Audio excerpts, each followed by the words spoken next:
अस्सलाम वालेकुम friends, welcome back to my channel Laiba health tips. Friends, आज मैं बहुत एक्साइटेड हूँ क्योंकि आज मैं जो टॉपिक के बारे में बताऊंगी वो आपको 100% फ़ायदा भी देगा। उसके साथ ही साथ आपको स्मार्ट भी बनाएगा। मोटापे की वजह से आप बहुत बुरे दिखते होंगे। आज मैं फ्रेंड्स आपको प्रोसीजर के बारे में बताऊंगी। आपको बताऊंगी कि कैसे आप अपने आप को स्मार्ट बना सकते हैं और इसके साथ ही साथ आप अपने डाइट को मेंटेन कर सकते हैं। अगर आप भी स्लिम स्मार्ट बनना चाहते हैं तो ये वीडियो आपकी भरपूर मदद करेगी। तो चलिए शुरू करते हैं, पर इसके पहले प्लीज़ मेरे चैनल को सब्सक्राइब कर लीजिए और बेल आइकन को दबाइए एवरी लेटेस्ट ब्यूटी अपडेट को सबसे पहले पाने के लिए। आपने जापानी खवातीन को देखा होगा कि वो बिल्कुल मोटी नहीं होती और बहुत दुबली पतली नजर आती हैं।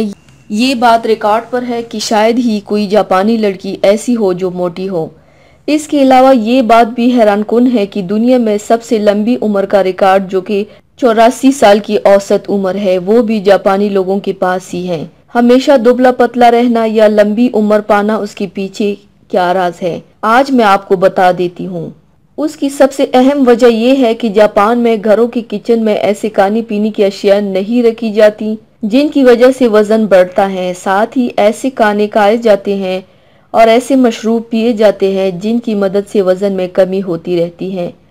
जापानी खवातीन के खाने की सबसे पसंदीदा अशिया में फल, मछली, सब्जियां और ग्रीन टी शामिल हैं।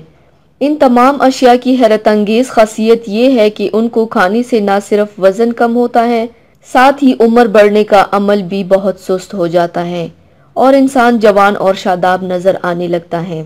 जापान के बारे में एक दिलचस्प और हैरत अंगेज बात आपको बताती हूँ कि जापानी दुनिया की कुल आबादी का सिर्फ 2% है, जबकि यहाँ के लोग दुनिया की कुल फिश का 10% खाते हैं।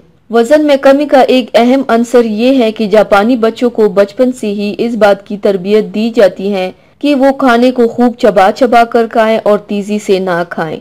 जापानी खाना इंतहाई आसान और मिर्च मसालों से पाक होता है। इन मिर्च मसालों की वजह से वजन में काफ़ी इजाफा होता है। इसके अलावा जापानी लोग अपने हर खाने के साथ चावल ज़रूर खाते हैं। मीठा खाने में ये लोग बहुत सुस्त हैं और मीठा कम से कम इस्तेमाल करते हैं।